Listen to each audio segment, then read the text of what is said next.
بسم الله الرحمن الرحيم رب زدنا علما رب يسر ولا تعسر وتمم بالخير وبك نستعين برسول الله صلى الله تعالى عليه وعلى آله وأصحابه وبارك وسلم.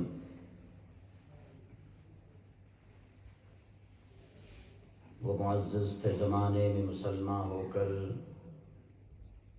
وہ معزز تھے زمانے میں مسلمان ہو کر، ہم خوار ہوئے ہیں تارک قرآن ہو کر، اور ہم خوار ہوئے ہیں تارک قرآن ہو کر.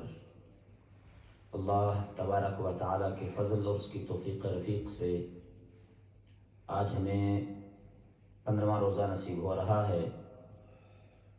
تو انشاءاللہ 15ویں پارے کا تفصیلی خلاصہ بیان کیا جائے گا. اللہ کریم مجھے بیان کر کے آپ کو سماعت کر کے ہم سب کو اس پر عمل کرنے کی توفیق عطا فرمائے. آمین. سورہ بنی اسرائیل کی پہلی آیت میں رسول مکرم شفیع معظم رحمت کل عالم صلی اللہ تعالی علیہ وسلم کے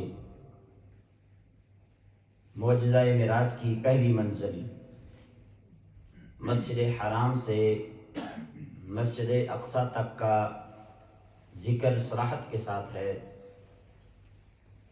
یعنی مسجد حرام سے مسجد اقصی تک جو آپ علیہ الصلوۃ والسلام کو معراج عطا ہوئی، اس کا صراحتاً ذکر قرآن کریم کے اندر موجود ہے. اور یہ تاریخ نبوت، تاریخ ملائک اور تاریخ انسانیت میں سب سے حیرت انگیز اور عقلوں کو دنگ کرنے والا واقعہ اور معجزہ ہے. اس کی مزید جو تفصیلات ہیں سورہ نجم کے اندر اور نبی اکرم صلی اللہ تعالی علیہ وسلم کی احادیث کی روشنی میں مذکور ہیں. اسی سورہ کی آیت نمبر 13 کے اندر اللہ تبارک و تعالیٰ یہ ارشاد فرما رہا ہے کہ ہم نے ہر انسان کا اعمال نامہ اس کے گلے میں لٹکا دیا ہے. یعنی اللہ کی قضاء اور قدر میں جو طے ہے وہ ہو کر رہے گا. انسان اپنے مقدر سے، اللہ تبارک و تعالیٰ کے فضل سے بھاگ نہیں سکتا. اس کی تقدیر کے اندر جو لکھا ہے وہ اس کو مل کر رہے گا، اس کے ساتھ ہو کر رہے گا. اور قیامت کے دن یہ اعمال نامہ ایک کھلی کتاب کی صورت میں بندے کے سامنے ہوگا اور بندے کو کہا جائے گا اقرأ کتابک، اے انسان اپنا اعمال نامہ پڑھو، آج تم خود ہی حساب کرنے والے کافی ہو. یہ انسان کی زندگی کا جو بھی کیا دھرا ہے وہ ایک کتاب کی شکل میں انسان کے سامنے آ جائے گا، اور انسان کو کہا جائے گا کہ انسان دیکھ جو تو نے اعمال دنیا کے اندر کیے ہیں آج تمہارے سامنے ہیں، آج تم اپنا حساب خود لے لو. کفا بنفسک اليوم علیک حسیبا، آج تم خود ہی حساب کرنے کے لیے کافی ہو. اللہ تبارک و تعالیٰ مزید ارشاد فرماتا ہے کہ جس نے ہدایت کو اختیار کیا تو اس کا فائدہ اسی کو پہنچے گا، اور جس نے گمراہی کو اختیار کیا تو اس کا وبال بھی اسی پر آئے گا. اور کوئی بوجھ اٹھانے والا دوسرے کا بوجھ نہیں اٹھائے گا. اور اللہ فرماتا ہے ہم اس وقت تک عذاب دینے والے نہیں ہیں جب تک کہ اتمام حجت کے لیے ہم رسول نہ بھیج دیں. یعنی اللہ تبارک و تعالیٰ دعوت حق اور دعوت توحید کے لیے اپنے رسولوں کو پہلے مبعوث فرماتا ہے، پھر اگر بندے ان نبیوں کی ان رسولوں کی بات کو جھٹلا دیتے ہیں، ان کی بات کو تسلیم نہیں کرتے، اللہ تبارک و تعالیٰ کی ذات پر ایمان نہیں لاتے، تو پھر اللہ تبارک و تعالیٰ فرماتا ہے پھر میں عذاب کو نازل فرماتا ہوں. اتمام حجت سے پہلے، یعنی نبیوں رسولوں کو بھیجنے سے پہلے میں کسی کو ہلاک نہیں فرماتا. یعنی اللہ تبارک و تعالیٰ پہلے انسانوں کو بتاتا ہے کہ یہ حق کا راستہ ہے، یہ میرا راستہ ہے، یہ قرآن کا راستہ ہے، یہ توحید کا راستہ ہے، یہ اسلام کا راستہ ہے، یہ دین کا راستہ ہے، اور نبیوں کے ذریعے اللہ تبارک و تعالیٰ انسان تک تبلیغ کو پہنچاتا ہے، پھر اس کے بعد جو ہے اگر انسان ہٹ درمی کی وجہ سے اللہ تبارک و تعالیٰ کے حکم کو پورا نہ کرے تو پھر اللہ تبارک و تعالیٰ اپنا عذاب نازل فرماتا ہے۔ اور ہونا بھی ایسے چاہیے دنیاوی معاملات کے اندر بھی، کہ پہلے انسان کو وارننگ دینی چاہیے، اس کو بتانا چاہیے کہ یہ تم غلط کر رہے ہو، یہ تم غلط کر رہے ہو، یہ تم غلط کر رہے ہو۔ جب بتانے کے باوجود انسان اس غلطی سے باز نہ آئے تو پھر اس کے خلاف ایکشن لیا جاتا ہے۔ اللہ تبارک و تعالیٰ فرماتا ہے پھر وہ ان احکام کی نافرمانی کر کے عذاب کے مستحق ہو جاتے ہیں اور ہم ان کو یوں تباہ و برباد کر دیتے ہیں۔ آیت نمبر 23 میں اللہ تبارک و تعالیٰ نے والدین کی حقوق کی جانب متوجہ فرماتے ہوئے ارشاد فرمایا کہ یہ تمہارے رب کا فیصلہ ہے، تمہارے رب کا یہ حکم ہے کہ اس کے سوا کسی اور کی عبادت نہ کرو۔ عبادت صرف اور صرف اللہ رب العالمین کی ہے، لیکن اللہ تبارک و تعالیٰ اپنے عبادت کے فوراً بعد کس بات کا ارشاد فرما رہا ہے؟ وَبِالْوَالِدَيْنِ إِحْسَانًا، کہ اپنے ماں باپ کے ساتھ نیک سلوک کرو۔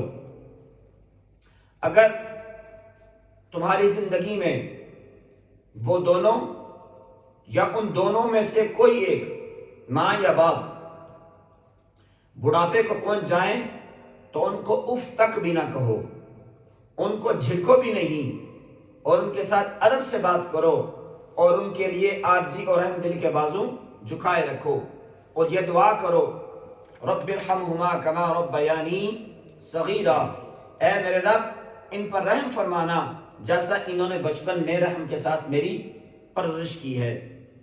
یہ اللہ تبارک و تعالیٰ انسان کو والدین کے ساتھ اس سے سلوک کرنے کا حکم دے رہا ہے، لیکن انداز دیکھیے، اللہ فرماتا ہے بندگی میری ہے، لیکن میری بندگی کے بعد جو پہلا حق ہے وہ اپنے والدین کا حق ہے۔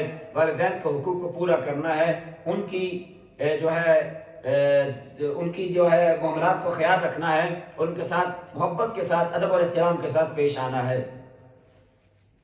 پھر اللہ تبارک و تعالیٰ آیت نمبر 26 کے اندر قرابت داروں، مسکینوں اور مسافروں کو حقوق ادا کرنے اور فضول خرچی سے بچنے کا حکم ارشاد فرما رہا ہے۔ یہاں تک اللہ تبارک و تعالیٰ فرماتا ہے کہ فضول خرچی کرنے والے لوگ شیطان کے بھائی ہیں۔ ان المبذرین کانوا اخوان الشیاطین، کہ فضول خرچی کرنے والے انسان کے بھائی ہیں، شیطان کے بھائی ہیں، وہ انسان کے بھائی نہیں ہے۔ اور اللہ تبارک و تعالیٰ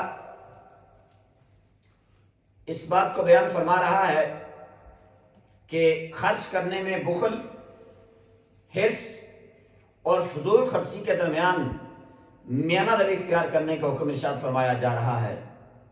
یعنی انسان یہ بھی نہ کرے، ایک تو ہوتا ہے فضول خرچی، ایک ہوتا ہے بخیلی۔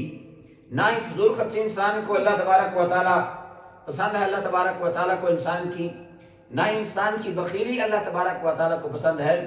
اللہ فرماتا ہے اگر میں نے تمہیں دیا ہے تو وہ تمہارے اوپر دکھنا بھی چاہیے کہ اللہ تبارک و تعالیٰ کی یہ نعمتیں اللہ تبارک و تعالیٰ نے مجھے عطا فرمائی ہیں، اور اگر اللہ نے دیا ہے تو اس کو استعمال کرنا بھی یہ اس نعمت کا شکر ہوتا ہے۔ اور فضول خرچی کرنا یعنی اتنا زیادہ خرچ کرنا جس چیز کی کوئی ضرورت نہ ہو، تو پھر اللہ تبارک و تعالیٰ کو وہ بھی پسند نہیں ہے۔ وہ اللہ تبارک و تعالیٰ کی نعمتوں کو ضائع کرنے کے مترادف ہوتا ہے۔ اس لیے اللہ تبارک و تعالیٰ نے دونوں چیزوں سے منع فرمایا، نہ ہی فضول خرچی اور نہ ہی بخیلی جو ہے اس کے اندر اللہ تبارک و تعالیٰ نے فرمایا کہ خرچ کرنے میں بخل، حرص اور فضول خرچی کے درمیان میانہ روی اختیار کرنی چاہیے۔ یعنی اللہ تبارک و تعالیٰ کو میانہ روی بڑی پسند ہے، نہ ہی انسان بہت زیادہ کنجوس ہو جائے اور نہ ہی بہت زیادہ فضول خرچ ہو جائے۔ ایک میانہ روی اللہ تبارک و تعالیٰ نے اختیار کرنے کا حکم ارشاد فرمایا ہے۔ اسی طرح افلاس کے خوف سے اولاد کو قتل کرنے سے بھی اللہ تبارک و تعالیٰ واضح طور پر منع فرما رہا ہے کہ انسان یہ نہ سوچے کہ بچے پیدا ہوں گے یا بچے پیدا ہو چکے ہیں تو ان کو کھلائے گا کون، ان کو پلائے گا کون، ان کا رزق کہاں سے آئے گا؟ اللہ فرماتا ہے پیدا میں نے کیا ہے، رزق کا ذمہ بھی میرے اوپر ہے، میں پیدا کرنے والا ہوں تو رزق بھی میں ہی عطا فرماؤں گا، لہذا تم اپنی اولادوں کو بھوک کی وجہ سے، غریبی کی وجہ سے قتل مت کرو۔ آگے اللہ تبارک و تعالیٰ فرماتا ہے زنا کے قریب بھی نہ جاؤ، زنا کی ممانعت، قتل ناحق کی ممانعت اور قصاص لینے میں حد اعتدال میں رہنے کا حکم، یعنی اگر قصاص کا معاملہ بھی آ جائے اس کے اندر بھی جو حد ہے اس کے اندر رہنے کا حکم ہے، اس حد کو تجاوز کرنے کی اجازت بالکل نہیں ہے۔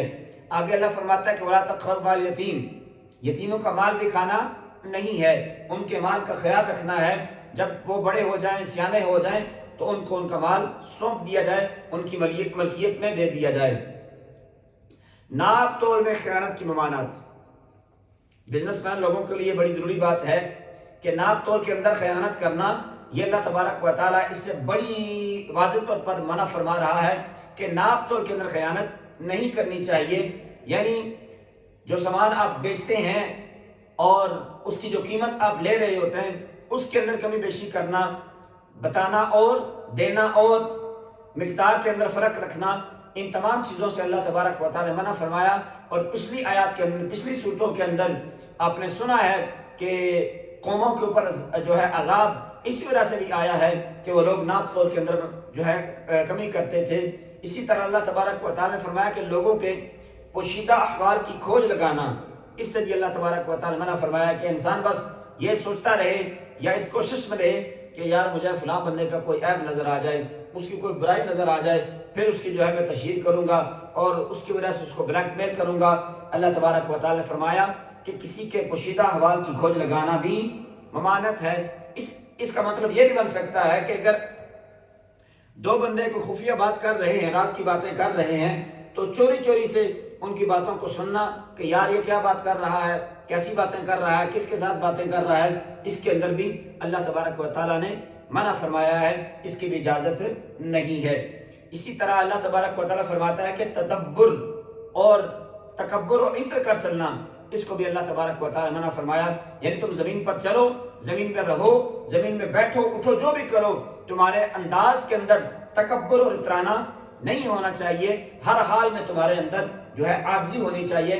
جیسا کہ میں نے کل بھی عرض کیا تھا، اللہ تبارک و تعالیٰ کی بارگاہ میں سب سے پسندیدہ بندہ وہ ہے جو اللہ کی بارگاہ میں عاجز ہو کر رہتا ہے۔ اللہ کے سامنے جتنا بھی بندہ عاجز ہوتا ہے اللہ تبارک و تعالیٰ اس کو اتنا ہی بلند اور عزتیں عطا فرماتا ہے۔ شرک کرنے سے منع فرمایا اللہ تبارک و تعالیٰ نے۔ روزی کی کشادگی یا تنگ دستی کا مدار کسی کی فضیلت یا بے قدری پر نہیں ہے، یہ اللہ تبارک و تعالیٰ کی حکمت اور مشیت کا معاملہ ہے۔ یعنی اگر کسی کو رزق زیادہ عطا ہوا تو اس کا مطلب یہ نہیں کہ وہ اللہ کی نظر میں بڑا پسندیدہ بندہ بن گیا ہے۔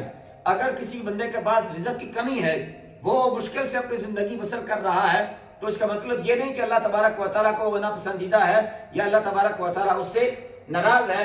اللہ تبارک و تعالیٰ فرماتا ہے جسے میں جیسے چاہوں عطا فرما سکتا ہوں، یہ میری مرضی کا معاملہ ہے۔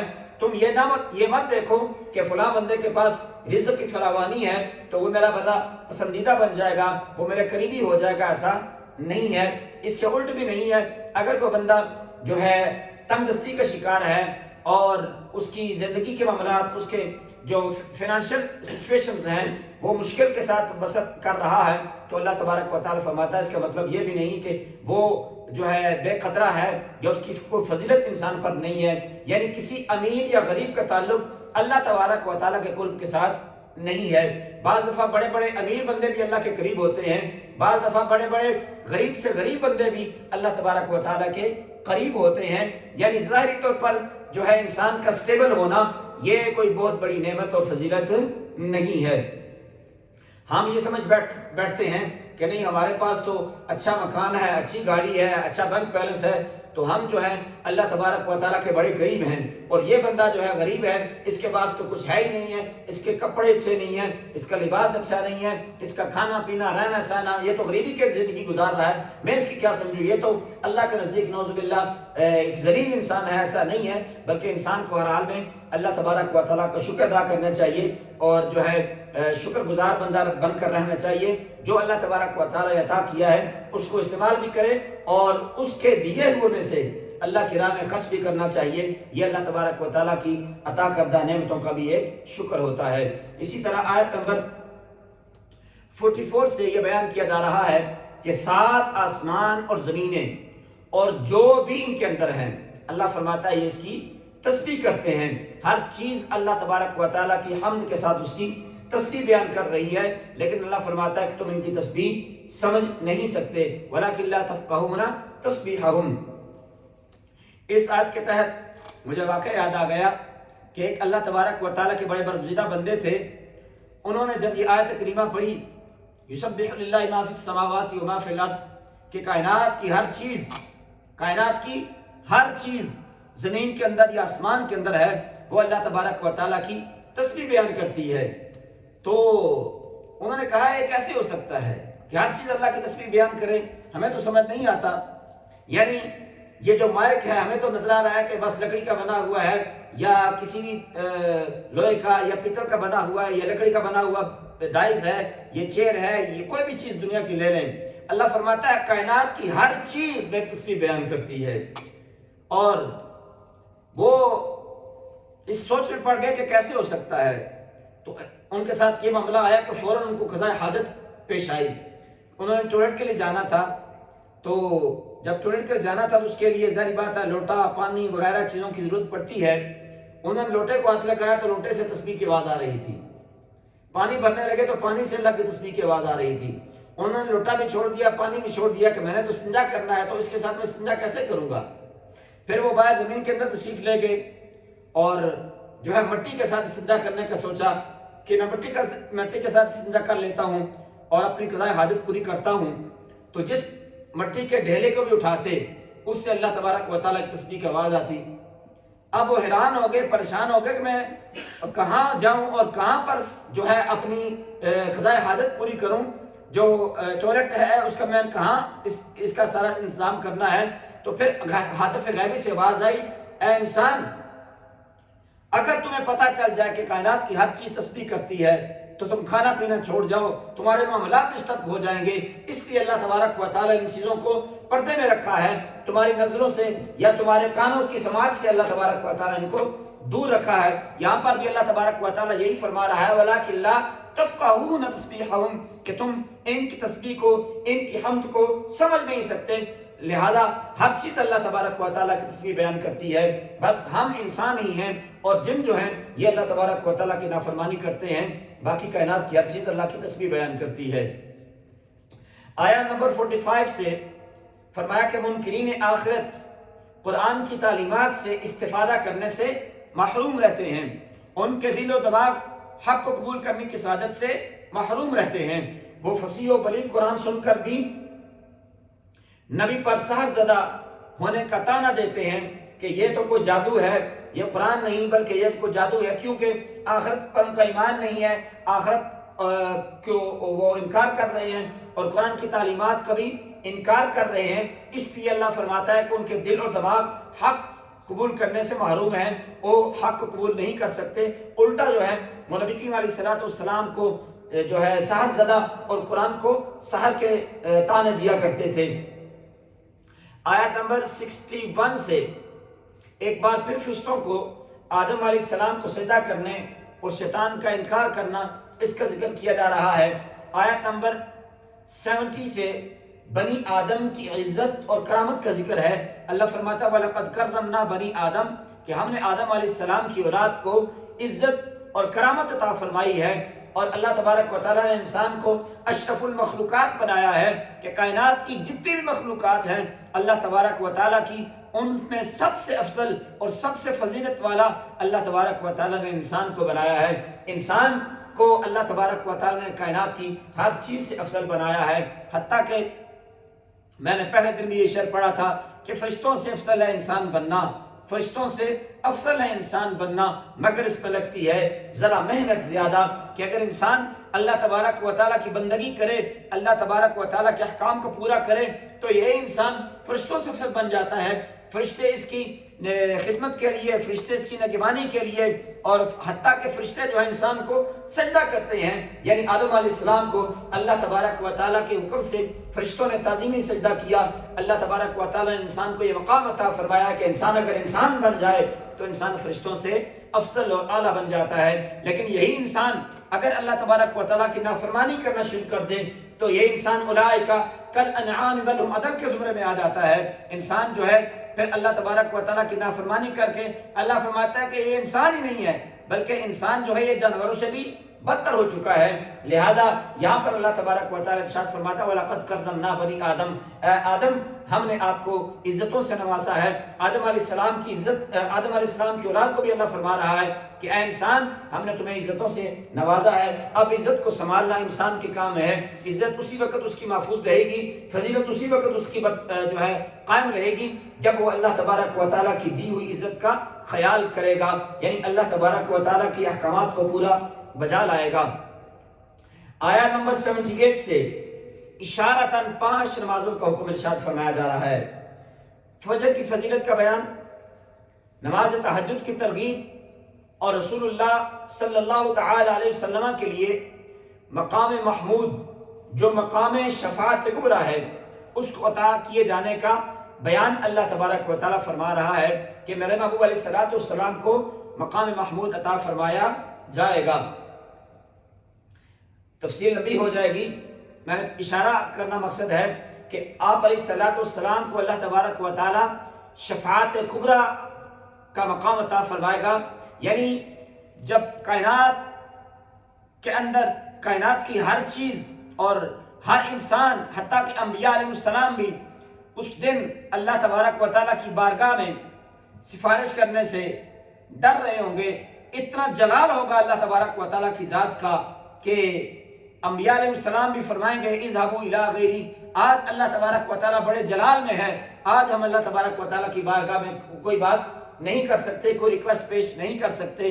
تو پھر اللہ تبارک و تعالیٰ کے سارے انبیاء علیہ السلام، حضور علیہ السلام نے خود اس کو بیان فرمایا کہ سارے انبیاء علیہ السلام جو ہیں حضور علیہ السلام کی بارگاہ میں حاضر ہوں گے، اور امتیں جو ہے ساری کی ساری حضور کی بارگاہ میں حاضر ہوگی کہ آپ اللہ کے حبیب ہیں، آپ اللہ کے پیارے ہیں، آپ اللہ تبارک و تعالیٰ کی بارگاہ میں یہ سفارش کیجئے، ریکویسٹ پیش کیجئے کہ اے اللہ حساب و کتاب کا سلسلہ شروع ہو اور یہ جہنم کی یہ جو قیامت کی گرمی ہے اس سے ہمیں جو ہے محفوظ کیا جائے اور حساب و کتاب کا سلسلہ شروع کیا جائے۔ تو پھر رسول اللہ صلی اللہ تعالی علیہ وسلم اللہ تبارک و تعالیٰ کی بارگاہ میں اپنا سر جو ہے جھکائیں گے، سجدہ ریزی فرمائیں گے۔ اللہ تبارک و تعالیٰ فرمائے گا ارفع راسک یا محمد، اے محبوب علیہ السلام اپنا چہرہ تو دکھائیے، اپنا مکھڑا تو دکھائیے۔ اور پھر اللہ تبارک و تعالیٰ کی بارگاہ میں حضور علیہ السلام شفاعت پیش کریں گے۔ شفاعت کا دروازہ جو ہے آپ علیہ السلام کھولیں گے، اس کے بعد انبیاء علیہ السلام کو شفاعت کی اجازت دی جائے گی، پھر اولیاء کرام کو، اللہ کے نیک بندوں کو، پھر صالحین کو اللہ تبارک و تعالیٰ رفتہ رفتہ جو ہے ہر انسان کو اللہ تبارک و تعالیٰ جو ہے جو بھی اللہ تبارک و تعالیٰ کا نیک بندہ ہوگا اس کو اللہ تبارک و تعالیٰ شفاعت کا اذن عطا فرمائے گا۔ جو حفاظ قرآن ہیں ان کو بھی اللہ تبارک و تعالیٰ اس کا اذن عطا فرمائے گا کہ جاؤ جا کر تم سفارش کرو، جس کی سفارش کرو گے اللہ تبارک و تعالیٰ تمہاری سفارش ان کے حق میں قبول فرمائے گا۔ یعنی شفاعت کبریٰ جو ہے مقام محمود وہ حضور علیہ السلام کو عطا فرمایا جانا ہے، اس کا ذکر ان آیات کے اندر ہو رہا ہے۔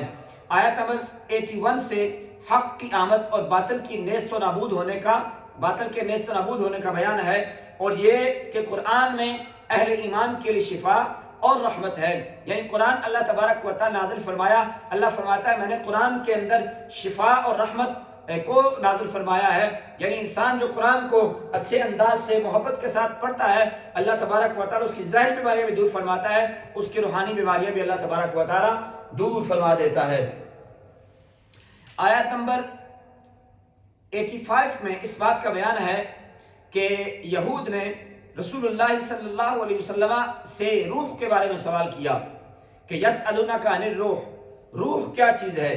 تو اللہ تبارک و تعالیٰ نے فرمایا کہ اے محبوب علیہ السلام آپ یہ فرما دیجئے کہ روح میرے رب کے امر سے ہے اور تم کو بعض تھوڑا سا علم عطا فرمایا گیا ہے۔ اور یہاں پر یہ بات بڑی قابل غور ہے، اس سے یہ بتانا مقصود ہے کہ جن چیزوں کی حقیقت جاننے پر ہدایت و نجات موقوف نہیں ہے ان کے پیچھے نہیں پڑنا چاہیے. یعنی کہ بعض دفعہ لوگ ایسے ایسے سوال کرتے ہیں جن کا اس بات کے ساتھ تعلق نہیں ہوتا. اگر اس چیز کا پتہ نہیں ہوگا تو ہماری نجات نہیں ہوگی. خام خواہ کے سوال جو ہیں، فار ایگزامپل مشہور ہے کہ لوگ پوچھتے ہیں کہ موسیٰ علیہ السلام کی نانی کا نام کیا ہے، موسیٰ علیہ السلام کی دادی کا نام کیا تھا. اس طرح کے جو سوال ہوتے ہیں ان کا جاننا اچھی بات ہے لیکن ضروری نہیں ہے. یعنی ایسا کہیں نہیں بیان کیا گیا اگر تمہیں ان چیزوں کا پتہ نہیں ہوگا تمہاری نجات نہیں ہوگی. بھائی اپنے فرضی علوم کو پہلے سیکھو. جن اپنی نماز کے احکامات، وضو کے احکامات، غسل کے احکامات اور زندگی کے اندر جن جن معاملات سے آپ نے گزرنا ہے ان چیزوں کا علم حاصل کرنا ضروری ہے. اور جس کے بغیر تمہاری نجات ممکن نہیں ہے ان چیزوں کا علم حاصل کرنا اور ان کے اپنے عقائد کو درست کرنا ضروری ہے. اور جن چیزوں کا جاننا ضروری نہیں ہے ان کو سوال کرنے کی بھی ضرورت نہیں ہے. یعنی اللہ نے فرمایا کہ یہ روح ہے اور روح اللہ تبارک و تعالیٰ کے حکم سے ہی ہے.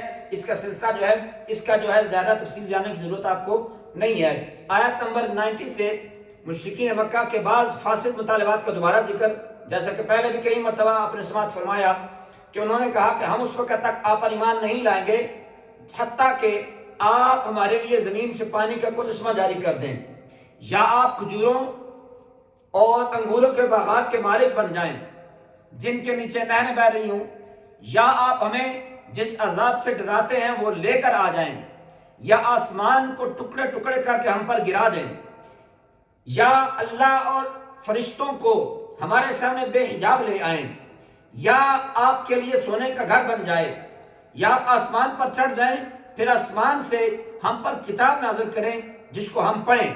یعنی یہ سارے مطالبات تھے کفار و مشرکین کے حضور علیہ السلام کے ساتھ، جو فاسد مطالبات تھے، ناجائز مطالبات تھے، صرف اور صرف اس لیے کہ یہ معاملات نہیں ہوں گے تو ہم ایمان نہیں لائیں گے. ایمان سے بچنے کے لیے اس طرح کے وہ معاملات کر رہے تھے.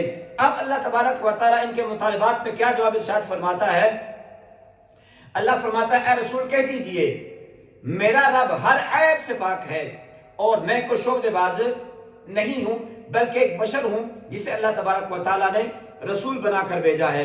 یعنی اللہ تبارک و تعالیٰ فرماتا ہے کہ یہ جو چیزیں سوالات کر رہے ہیں، مطالبات کر رہے ہیں، یہ کوئی شعبدہ بازی کے لیے میں نہیں آیا. میں تو اللہ کا پیغام تمہیں دے رہا ہوں. اللہ تبارک و تعالیٰ کا پیغام ایکسیپٹ نہیں کر رہے اور اس طرح کے مطالبات کر رہے ہو کہ جیسے میں کوئی شعبدے باز ہوں. نعوذ باللہ، میں تو اللہ تبارک و تعالیٰ کا بندہ ہوں اور اس کا رسول بن کے آیا ہوں، اس کا پیغام تم تک پہنچا رہا ہوں. تمہیں چاہیے کہ اللہ تبارک و تعالیٰ کا پیغام جو ہے مان لو، اس کی ذات پر ایمان لے آؤ. آیت نمبر 94 سے کفار مکہ کے اس اعتراض کا ذکر ہے کہ اللہ تبارک و تعالیٰ نے بشر کو رسول بنا کر کیوں بھیجا. عجیب انسان ہے. پہلے بھی آپ نے سنا پچھلی آیات کے اندر کہ وہ کہتے ہیں کہ اللہ نے فرمایا کہ اگر فرشتہ آئے ان کے سامنے، ان کے پاس آئے تو فرشتے کو یہ دیکھ نہیں سکتے. اگر فرشتہ انسانی شکل میں آتا ہے تو پھر یہ کہیں گے یہ تو انسان ہے، یہ تو فرشتہ ہی نہیں ہے. یعنی عجیب ترین جو ہے ان کے اعتراضات ہیں. اللہ فرماتا ہے کہ وہ اعتراض کر رہے ہیں کہ اللہ نے بشر کو رسول بنا کر کیوں بھیجا، یعنی کوئی فرشتہ کیوں نہیں بھیجا. تو اللہ تبارک و تعالیٰ فرماتا ہے اے محمد علیہ السلام آپ فرمائیے اگر زمین میں فرشتے بستے اور اطمینان سے چلتے پھرتے تو ہم ان پر آسمان سے فرشتہ ہی رسول بنا کر نازل فرماتے. یعنی عقل کی بات ہے نا، انسانوں کے لیے انسان رسول بن کر آئے گا نا، انسانوں کے لیے فرشتہ رسول بن کر نہیں آئے گا. ہاں اللہ فرماتا ہے اگر زمین کے اندر فرشتے بس رہے ہوتے، وہ یہ جو کائنات ہے یہ فرشتوں کی کائنات ہوتی، تو اللہ فرماتا ہے پھر فرشتوں کے سامنے میں نے فرشتوں کے پاس جو ہے فرشتوں کو ہی رسول بنا کر بھیجنا تھا. آپ انسان ہو اور انسانوں کے پاس تو اللہ تبارک و تعالیٰ انسانوں کو ہی رسول بنا کر بھیجے گا. اللہ نے فرمایا کہ ہم ان پر آسمان سے فرشتہ ہی رسول بنا کر بھیجتے اگر زمین کے اندر فرشتے بستے اور اطمینان سے چلتے پھرتے. یہ نبی اور رسول جس مخلوق کی طرف مبعوث ہوتے ہیں اس کی جنس سے ہوتے ہیں. ان آیات بینات سے یہ بات بھی روز رسول کی طرح واضح ہو گئی کہ منکرین کو ان کے منہ کے بل اوندا، گونگا اور بہرا بنا کر اٹھایا جائے گا اور ان کا ٹھکانہ جہنم ہے. اللہ فرماتا ہے کہ یہ جو جتنی بھی مطالبات کر رہے ہیں صرف اور صرف انکار حق کے لیے کر رہے ہیں، حق سے جو ہے روگردانی کرنے کے لیے کر رہے ہیں. اللہ فرماتا ہے کہ ان کا حشر کیسے ہوگا کہ یہ منہ کے بل اوندے پڑے ہوئے ہوں گے، گونگے یا بہرے بنا کر اللہ تبارک و تعالیٰ ان کو جہنم کے دن اٹھائے گا، قیامت کے دن پھر کو ان کا ٹھکانہ جہنم ہے، ان کو جہنم میں ڈال دیا جائے گا۔ حالانکہ دنیا میں رہتے ہوئے نہ وہ گونگے تھے نہ بہرے تھے، لیکن چونکہ انہوں نے حق کو مانا نہیں، حق کو دیکھا نہیں، حق کو سمجھا نہیں، حق کا انکار کرتے رہے، تو اللہ تبارک و تعالیٰ فرمائے گا دنیا میں رہ کر تمہارے کان ہونے کے باوجود تم نے حق کو تسلیم نہیں کیا، آنکھیں ہونے کے باوجود تم نے حق کو پہچانے سے انکار کیا، اور حق کو تسلیم نہیں کیا، حق کی بات نہیں کی، آج تمہیں اللہ تبارک و تعالیٰ فرماتا ہے کہ میں تمہیں گونگا بنا کر، بہرا بنا کر، بلکہ منہ کے بل اوندا اٹھاؤں گا اور جہنم کے اندر تمہیں ڈال دیا جائے گا۔ آیت نمبر 105 سے قرآن کریم کو بتدریج یعنی تھوڑا تھوڑا گریجولی یعنی تھوڑا تھوڑا کر کے نازل کرنے کی حکمت کو بیان فرمایا کہ رسول ان پر ٹھہر ٹھہر کر پڑھیں، یعنی جب اللہ تبارک و تعالیٰ تھوڑا قرآن حضور علیہ السلام کو عطا فرمائے گا، پھر حضور علیہ السلام اس قرآن کو اپنی امت کے لیے پیش کریں گے، اپنی امت کو پڑھ کر سنائیں گے، تو ان کے لیے قرآن کو سمجھنے میں آسانی ہو جائے گی۔ مشرکین مکہ اعتراض کرتے تھے کہ کبھی آپ اللہ کہتے ہیں، کبھی رحمان کہتے ہیں، ہم تو رحمان کو نہیں جانتے۔ اللہ تبارک و تعالیٰ فرمایا کہ آپ فرما دیجئے کہ معبود برحق کو تم اللہ کہہ کر پکارو یا رحمان کہہ کر پکارو، تم جس نام سے بھی پکارو گے سب اسی کے نام ہیں۔ آخری آیت کے اندر اللہ تبارک و تعالیٰ فرماتا ہے کہ اللہ کی نہ اولاد ہے، نہ اس کی کوئی سلطنت میں اس کا شریک ہے، نہ ہی اسے کسی کی ضرورت ہے، نہ ہی اسے کسی کی مدد کی ضرورت ہے۔ اللہ تبارک و تعالیٰ واضح طور پر فرما رہا ہے کہ میرے لیے نہ اولاد ہے، نہ ہی میں کسی کا محتاج ہوں، اور نہ ہی میرا کوئی شریک ہے۔ اس کے بعد سورہ کہف کا آغاز ہوتا ہے۔ اس سورہ مبارکہ کی آیا نمبر 9 سے اصحاب کہف کا بیان ہے۔ مختلف روایات ہیں کہ یہ چند صالح نوجوان تھے، اللہ تبارک و تعالیٰ کے نیک بندے تھے، جنہوں نے اللہ تعالیٰ نے جن کو یہ مقام عطا فرمایا کہ اللہ تعالیٰ نے عقیدہ توحید اور ایمان پر ان کو ثابت قدم رکھا، لیکن ان کی قوم چونکہ مشرک تھی اور ایک ظالم بادشاہ مسلط تھا، اور وہ لوگ ان نوجوانوں کے دشمن ہو گئے، اور ان لوگوں نے ان کے شر سے بچنے کے لیے ایک غار میں پناہ لے لی۔ اللہ تبارک و تعالیٰ ان پر نیند مسلط فرما دی۔ اس کیفیت میں وہ 309 سال تک، اللہ اکبر، 309 سال تک وہ غار میں نیند کی کیفیت میں، نیند کی حالت میں پڑے رہے۔ اللہ تبارک و تعالیٰ نے غار کے اندر ایک ایسا غیبی انتظام فرمایا کہ ایک وہ کشادہ جگہ میں تھے، جب سورج طلوع ہوتا تو دھوپ غار کے دائیں جانب رہتی اور غروب ہوتے وقت بائیں جانب پھر جاتی۔ یہ اللہ تبارک و تعالیٰ کا اپنے ان نیک بندوں کے اوپر بڑا خاص کرم تھا، بڑا خاص فضل تھا۔ اللہ تبارک و تعالیٰ نے انہیں حسب ضرورت دائیں بائیں کروٹیں بدل دیتا، یعنی وہ تو سوئے ہوئے تھے، ان کو کوئی ہوش نہیں تھی، 309 سال سو رہے۔ اگر بندہ ایک دن سے زیادہ ایک ہی کیفیت میں، ایک ہی پوزیشن میں لیٹا رہے تو اس کے جسم کے اندر طرح طرح کے خرابی آ جاتی ہے، اس کا جسم گلنا شروع ہو جاتا ہے، اس کے جسم کے اوپر نشان پڑنا شروع ہو جاتے ہیں۔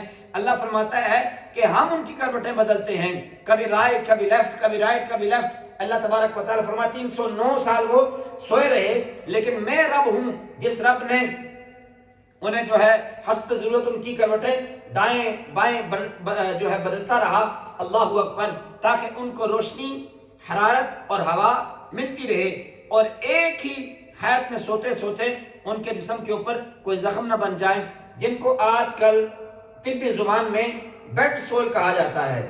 یعنی انسان بیڈ پر سویا رہے، ایک ہی کیفیت کے اوپر رائٹ کے اندر پڑا رہے گا تو پھر اس کا جسم گلنا شروع ہو جائے گا، اس کے جسم کے اوپر زخم بننا شروع ہو جائیں گے۔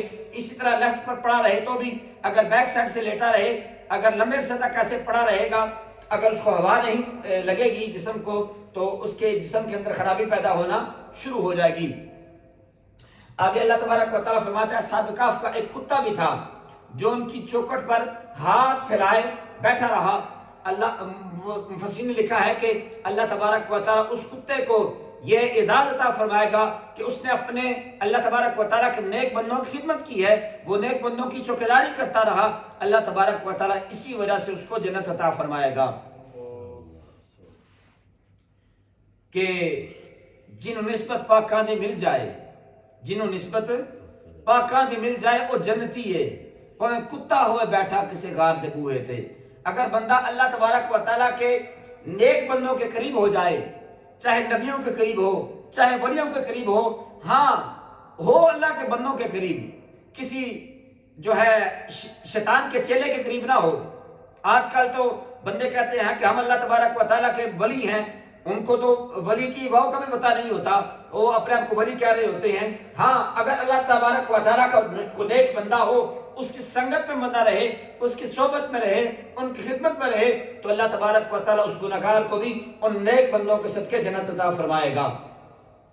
شیخ سعدی رحمۃ اللہ تعالیٰ فرماتے ہیں کہ میں اللہ کے نیک بندوں سے اس لیے پیار کرتا ہوں، میں اللہ کے نیک بندوں سے اس لیے پیار کرتا ہوں کہ اللہ تبارک و تعالیٰ کی بارگاہ سے مجھے یہ امید ہے کہ اللہ تبارک و تعالیٰ ان نیک بندوں کے صدقے مجھ گنہگار کو بھی بخشش مغفرت فرمائے گا۔ حالانکہ شیخ سعدی خود اللہ تبارک و تعالیٰ کے نیک بندے ہیں، لیکن ان کی عاجزی ہے اور وہ پیغام دینا چاہتے ہیں کہ اے انسانوں، اے دنیا کے انور پر آنے والے مسلمانوں، اگر اللہ تبارک و تعالیٰ کا قرب چاہتے ہو تو پھر اللہ تبارک و تعالیٰ کے قریبیوں کے قریب ہو جاؤ، تو پھر اللہ تبارک و تعالیٰ تمہیں بھی اپنا قرب عطا فرمائے گا۔ ایک عربی شاعر کہتا ہے کہ احب الصالحین ولست منہم، کہ میں نیک بندوں سے محبت کرتا ہوں حالانکہ میں خود نیک نہیں ہوں۔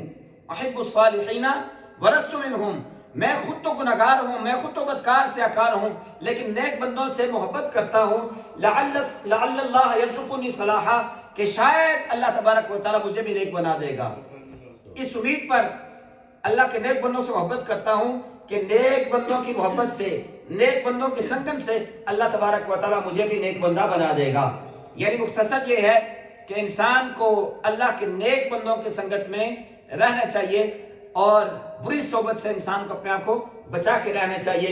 اگر کتے کو فیض مل سکتا ہے نیک بندوں سے تو انسان کو کوئی فیض نہیں مل سکتا۔ اصحاب کہف کی تعداد کے بارے میں قرآن کریم کے اندر لوگوں کے حوالے سے 3 اقوال نقل کیے ہیں۔ پہلے 2 اقوال کو قرآن نے لوگوں کی تکہ بازی کہا ہے، یعنی کہ لوگ گیس کر رہے ہیں، اور تیسرے قول کو قرآن نے رد نہیں کیا۔ یعنی ایک قول یہ ہے کہ وہ 7 تھے اور 8واں ان کا کتا تھا، یہ تیسرا قول ہے۔ اور اس سے پہلے جو قول ہے کہ 3 تھے، چوتھا ان کے ساتھ کتا تھا، بعض کہتے ہیں کہ 5 تھے، چھٹا ان کے ساتھ کتا تھا، لیکن جو تیسرا قول ہے وہ یہ ہے کہ وہ 7 تھے اور 8واں ان کے ساتھ کتا تھا۔ تو مفسرین کرام نے اسی تعداد کو صحت کے قریب قرار دیا ہے کہ وہ اللہ تبارک و تعالیٰ کے 7 بندے تھے جنہوں نے اپنا ایمان بچانے کے لیے، اپنے عقیدوں کو بچانے کے لیے، ظالم بادشاہ سے نجات حاصل کرنے کے لیے اپنے آپ کو جو ہے ان لوگوں سے دور کیا اور اپنے آپ کو غار کے اندر چھپایا۔ تو اللہ تبارک و تعالیٰ ان کے اوپر 309 سال تک جو ہے نیند کا غلبہ رکھا۔ وہ 309 سال تک اللہ تبارک و تعالیٰ کی مشیت سے، اللہ تبارک و تعالیٰ کی عطا سے وہ سوئے رہے، اور 309 سال کے بعد اللہ تبارک و تعالیٰ نے دوبارہ ان کو زندہ فرمایا۔ اللہ اکبر۔ اللہ فرماتا ہے کہ ان کی صحیح تعداد اللہ کو پتہ ہے وہ کتنے ہیں، کیونکہ کسی نے ان کو ایگزیکٹلی دیکھا نہیں تھا وہ کتنے تھے۔ رسول اللہ علیہ السلام کے زمانے میں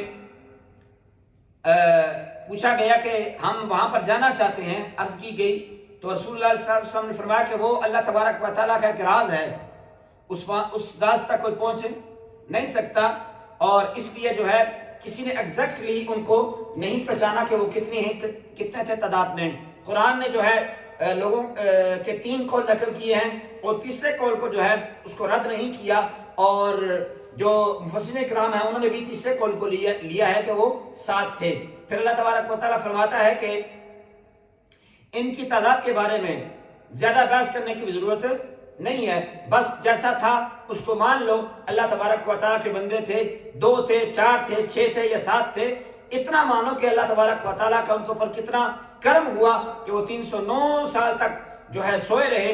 پھر اللہ تبارک و تعالیٰ نے دوبارہ ان کو زندگی دکھائی اور پھر اللہ نے فرمایا کہ ان کے منظر کو بارو بنا دیا تھا کہ ان کی طرف کو جھانک اور تاک بھی نہیں کر سکتا تھا. یعنی ان کا جو جہاں پر وہ آرام فرما رہے تھے اللہ تبارک و تعالیٰ نے اس جگہ کو بارو بنا دیا تھا کہ کوئی وہاں پر جا ہی نہیں سکتا تھا, کوئی وہاں پر ان کو دیکھ ہی نہیں سکتا تھا کہ وہ 3 ہیں یا 4 ہیں یا 7 ہیں جو بھی ہیں. اس لیے اللہ تبارک و تعالیٰ نے ان کو بارو بنا کے رکھا تھا تاکہ ان کی طرف کوئی دیکھے نہ. اللہ تبارک و تعالیٰ فرماتا ہے کہ دیکھنے والا سمجھتا ہے کہ وہ جاگ رہے ہیں حالانکہ وہ تو سوئے ہوئے تھے. اللہ نے فرمایا کہ اسی طرح ہم نے ان کو اٹھایا, اس طرح ہم نے ان کو اٹھایا تاکہ وہ ایک دوسرے کا حال پوچھیں 309 سال کے بعد. ان میں سے ایک نے کہا کہ تم یہاں کتنی دیر ٹھہرے ہو؟ انہوں نے کہا ہم 1 دن یا اس سے بھی کم ٹھہرے ہیں. پھر انہوں نے قطعی بات کہنے کے بجائے اس کی مدت کے تعین کو اللہ کے علم کے سپرد کر دیا. یعنی وہ 309 سال سوئے رہے, 309 سال کے بعد جب ان کی آنکھ کھلتی ہے اللہ تبارک و تعالیٰ ان کو بیداری عطا فرماتا ہے. وہ پوچھتے ہیں ہاں جی ٹھیک ٹھاک ہو؟ تو پھر پوچھتے ہیں کہ ہم کتنا عرصہ رہے ہیں, ہم کب یہاں پر پہنچے تھے اور ابھی کیا ٹائم ہوا ہے, کتنا دن گزر گئے, کتنا دن گزرا, کتنا ٹائم گزرا.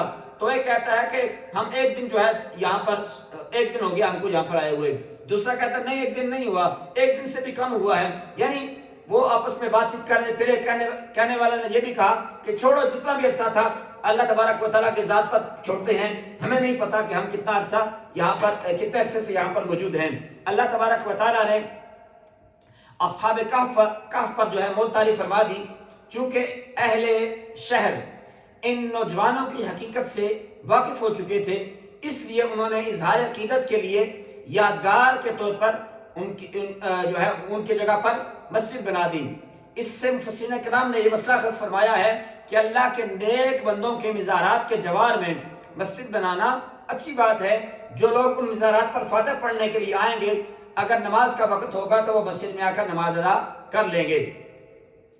اور لوگوں کو ان کا پتہ کیسے چلا کہ 309 سال کے بعد وہ مارکیٹ میں جاتے ہیں کھانا وغیرہ لینے کے لیے, کیونکہ ان کے پاس جو کرنسی تھی وہ 309 سال پرانی تھی.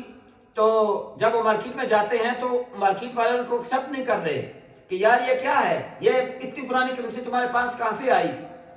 لیکن اللہ تبارک و تعالیٰ نے ان کو دوبارہ زندہ فرمایا اس لیے کہ لوگوں کے اندر اس بات کا یقین آ جائے کہ اللہ وحدہ لا شریک وہ ذات ہے جو اس بات پر قادر ہے کہ انسان کو مرنے کے بعد دوبارہ زندہ کرنے پر قادر ہے. یہ عقیدہ اس وقت خراب کیا جا رہا تھا لوگوں کا. تو اللہ تبارک و تعالیٰ اس عقیدے کو ایک نئی روح دینے کے لیے, اس عقیدے کو مضبوط کرنے کے لیے اللہ تبارک و تعالیٰ نے دوبارہ ان کو زندہ فرمایا. اور پھر اس کرنسی کو دیکھتے ہوئے انہوں نے حساب لگایا کہ یہ کرنسی تو 309 سال پرانی کرنسی ہے. اور پھر اللہ تبارک و تعالیٰ کی جو بندے تھے اس وقت 309 سال کے بعد جو حضرات تھے, یہ جو بادشاہ تھا وہ نیکوکار تھے اور وہ اس عقیدے کو ماننے والے تھے, لیکن پھر بھی کچھ لوگ انکار کر رہے تھے. تو اس بادشاہ کے پاس جب یہ خبر پہنچی تو بادشاہ نے کہا کہ یہ دلیل ہے اللہ تبارک و تعالیٰ کی قدرت کی کہ اللہ تبارک و تعالیٰ انسان کو مرنے کے بعد قیامت کے دن دوبارہ زندہ فرمائے گا. اگر اللہ تبارک و تعالیٰ 309 سال کے بعد انسان کو دوبارہ زندگی عطا فرما سکتا ہے تو وہ رب اس بات پر قادر کیوں نہیں ہے کہ قیامت کے بعد اللہ تبارک و تعالیٰ انسان کو دوبارہ زندہ فرمائے. یعنی اس عقیدے کو ثابت کرنے کے لیے, اس کنسپٹ کو ثابت کرنے کے لیے اللہ تبارک و تعالیٰ نے دوبارہ ان کو زندگی عطا فرمائی. پھر آیت نمبر 28 سے رسول اللہ صلی اللہ تعالی علیہ وسلم سے فرمایا کہ فقراء صحابہ کو آپ اپنے پاس بٹھائے رکھیں. یہ صبح و شام اپنے رب کی بندگی کرتے ہیں, اپنے رب کی عبادت کرتے ہیں, اس کی رضا کے طلبگار ہیں, اور آپ اپنی آنکھیں ان سے نہ ہٹائیں. واقعہ یہ ہوا کہ کچھ منافقین یا کفار مکہ یہ کہنے لگے کہ ہم آپ کے بارگاہ میں آنا چاہتے ہیں اور ہمیں ایک مخصوص ٹائم دیا جائے, ہمیں پروٹوکول دیا جائے کہ ہم جس وقت آئیں اس وقت آپ کے پاس غریب صحابہ نہ بیٹھے ہوئے ہوں, تو ہم اس وقت آپ کے پاس آنا چاہتے ہیں. تو رسول اللہ علیہ السلام نے ارادہ فرما لیا کہ چلو جی تبلیغ حق کے لیے یہ بھی ہم کر لیتے ہیں. اگر یہ لوگ اسلام اور حق کو ماننا چاہتے ہیں, سیکھنا چاہتے ہیں اسلام کو, تو چلو ان کو آنے دیں. لیکن اللہ تبارک و تعالیٰ نے فرمایا کہ یہ جو بندے آپ کے قریب رہتے ہیں، آپ کے صحابی ہیں، یہ تو آپ کے ساتھ محبت کرتے ہیں، اللہ تبارک و تعالیٰ کی بندگی کرتے ہیں، اور ان لوگوں کی وجہ سے جو ابھی تک اللہ کو مانتے ہی نہیں ہیں، جو اللہ کے رسول کو نہیں مانتے، حق کو نہیں مانتے، ان لوگوں کی وجہ سے اپنے ان غلاموں کو اپنے آپ سے دور نہ فرمائیے، ان کو اپنے پاس رہنے دیجئے، آپ اپنی آنکھیں ان سے دور نہ فرمائیں، آپ ان کو اپنی نگاہوں میں رکھیے۔ آیت نمبر 32 سے اللہ تبارک و تعالیٰ نے دو لوگوں کا بیان فرمایا۔ ایک شخص کے انگوروں کے عمدہ باغات تھے، اس نے اپنے ساتھی پر تفاخر کیا، تکبر کیا اور اپنے خالق کی ناشکری کی، تو اللہ تبارک و تعالیٰ نے اس کے مال کو ہلاک کر دیا۔ یعنی جب اللہ تبارک و تعالیٰ کی عطا کردہ نعمتوں پر اس کا شکر نہ کیا جائے تو انسان سے وہ نعمتیں چھن جاتی ہیں، انسان سے وہ نعمتیں دور ہو جاتی ہیں۔ اس کا واضح ثبوت قرآن کے اندر موجود ہے۔ آیت نمبر 45 میں اللہ تبارک و تعالیٰ دنیا کی زندگی کی ناپائیداری کو ایک مثال سے بیان فرما رہا ہے کہ آسمان سے بارش نازل ہوئی، گھنا سبزہ نکلا، پھر وہ سوکھ کر چورا چورا ہو گیا، جسے ہوا اڑا کر لے گئی۔ اللہ فرماتا ہے کہ انسان کی زندگی کی مثال بھی ایسے ہی ہے کہ انسان یہ سمجھتا ہے کہ میرے پاس بڑی زندگی ہے، میں جو ہے اتنی جائیداد کا مالک ہوں، میرے پاس کوٹھیاں بنگلے موجود ہیں، اور اللہ نے فرمایا کہ ایسی کوئی مضبوطی نہیں ہے، کسی بھی وقت اللہ تبارک و تعالیٰ کا حکم آ جائے گا تو انسان کے جسم سے اس کی روح پرواز کر جائے گی، ساری کی ساری جائیداد، ساری کی ساری جو ہے دولت اور دبدبہ جو ہے دنیا کے اندر رہ جائے گا۔ پھر اللہ تبارک و تعالیٰ نے اس بات کو بیان فرمایا کہ مال اور بیٹے تو محض دنیا کی زینت ہیں، تمہارے رب کے پاس ثواب اور انجام کے اعتبار سے باقی رہنے والی نیکیاں ہی بہتر ہیں۔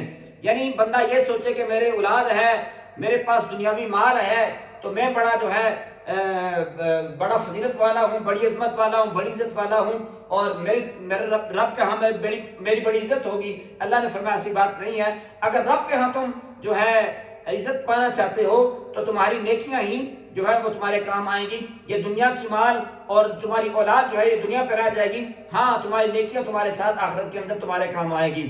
آیت نمبر 60 سے موسیٰ علیہ السلام کے واقعے کا بیان ہے کہ وہ اپنے ایک خادم یوشع بن نون کے ساتھ اللہ تبارک و تعالیٰ کے حکمتوں اور اسرار و رموز جاننے کے لیے حضرت خضر علیہ السلام کی تلاش میں نکلے۔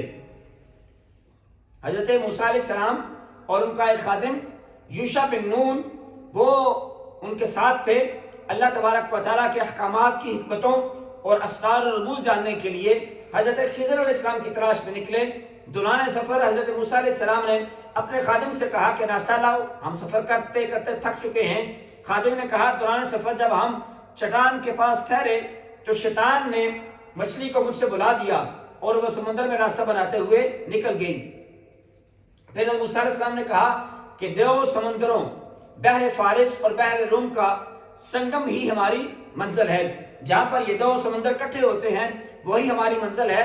وہ دونوں واپس لوٹے، پھر ہمارے ایک بندہ خاص کو وہاں پایا جس کو ہم نے اپنے پاس رحمت عطا فرمائی تھی، ہم نے اسے علم لدنی عطا فرمایا تھا۔ مفسرین فرماتے ہیں کہ یہ حضرت خضر علیہ السلام تھے۔ موسیٰ علیہ السلام نے اسے کہا اللہ تعالیٰ نے آپ کو جو رشد و ہدایت کا علم عطا فرمایا ہے اس میں سے کچھ مجھے بھی تعلیم دیں۔ حضرت موسیٰ علیہ السلام اللہ تبارک و تعالیٰ کے جلیل القدر نبی اور رسول ہیں، کریم ہیں، افضل ہیں، لیکن افضل کے مقابلے میں کسی دوسرے شخص کو کسی خاص شعبے میں کوئی فضیلت عطا کی جا سکتی ہے۔ تو یہاں پر بھی یہی صورتحال ہے، یعنی حضرت موسیٰ علیہ السلام اللہ کے نبی ہیں اور حضرت خضر علیہ السلام کے بارے میں اختلاف ہے۔ بعض علماء فرماتے ہیں کہ وہ نبی ہیں، بعض فرماتے ہیں کہ وہ نبی نہیں بلکہ اللہ کے بندے ہیں، یعنی جو ہے اللہ کے ولی ہیں، اللہ تبارک و تعالیٰ نے ان کو نبی نہیں بنایا۔ بعض فرماتے ہیں کہ وہ نبی بھی ہیں۔ اور یہاں پر حضرت موسیٰ علیہ السلام جو ہے علم سیکھنے کے لیے حضرت خضر کے پاس جا رہے ہیں، علیہ السلام کے پاس، تو سوال پیدا ہوتا ہے کہ موسیٰ علیہ السلام تو بڑی عظمت والے نبی ہیں، تو پھر ان کو کیا ضرورت پڑی کہ وہ جا کر حضرت خضر علیہ السلام سے علم حاصل کریں۔ یہاں پر یہ بتانا مقصد ہے کہ بعض دفعہ کسی چیز کا علم حاصل کرنے کے لیے جو ہے علم حاصل کرنے کے لیے کسی کے پاس جانا یہ انسان کی عظمت کو گھٹاتا نہیں ہے، انسان کی عظمت کو کم نہیں کرتا. یہ بات ثابت نہیں ہوتی کہ نہیں یہ فلاں بندے کے پاس علم حاصل کر رہا تھا لہذا اس کے پاس تو کچھ ہے ہی نہیں ہے، اس کی تو کوئی جو ہے فضیلت ہی نہیں ہے. لیکن یہاں پر یعنی کسی خاص شعبے کے اندر کو فضیلت عطا ہو تو وہ جو ہے فضیلت کے خلاف نہیں ہے. اس سے معلوم ہوتا ہے کہ اپنے سے کم مرتبہ شخص سے کسی بھی خاص شعبے کا علم حاصل کیا جا سکتا ہے، اس بنا پر اس کی تکریم بھی کی جا سکتی ہے. یعنی ایسا نہیں ہے کہ انسان اگر کوئی اعلیٰ ہے تو وہ ادنا سے علم حاصل نہیں کر سکتا اور خام خواہ جو ہے اپنے آپ سے بڑے کو تلاش کرنا چاہیے علم حاصل کرنے کے لیے. اگر تم سے کوئی چھوٹا ہے مرتبے میں یا عمر میں چھوٹا ہے اور اس کے پاس کوئی خاص علم ہے، جو کوئی خاص فن اس کے پاس موجود ہے، کوئی خاص جو ہے شعبے کے اندر اللہ تبارک و تعالیٰ نے اس کو مہارت عطا فرمائی ہے، تو اس سے علم حاصل کرنے میں کوئی حرج اور کوئی قباحت نہیں ہے. یعنی ہم نے بندہ نہیں دیکھنا کہ بندہ کیا ہے، دیکھنا یہ ہے کہ اس کے پاس ہے کیا، ہم نے اس سے سیکھنا کیا ہے. لہذا عزت اور علم کے اندر کوئی جو ہے ایسا ویسا کوئی مسئلہ نہیں ہے. علم حاصل کرنے کے لیے یا فن سیکھنے کے لیے یا ہنر سیکھنے کے لیے اس کے اندر یہ ضروری نہیں ہے کہ بندہ بڑا ہی ہو تو پھر جا کر وہ سکھائے گا. اگر کوئی بندہ چھوٹا ہوگا عمر میں یا مرتبے میں چھوٹا ہوگا تو وہ اس کو کچھ سکھا نہیں سکے گا. یہ اللہ تبارک و تعالیٰ کی تقسیم ہے. بعض دفعہ بڑے مرتبے والے کو اللہ تبارک و تعالیٰ وہ علم عطا نہیں فرماتا جو ظاہری طور پر جو چھوٹے مرتبے والا ہوتا ہے اللہ تبارک و تعالیٰ نے اس کو وہ علم عطا فرمایا ہوا ہوتا ہے. اللہ کریم کی بارگاہ میں دعا ہے کہ اللہ کریم ہم کو قرآن کی تعلیمات کو سمجھنے کی اور ان پر عمل پیرا ہونے کی توفیق عطا فرمائے.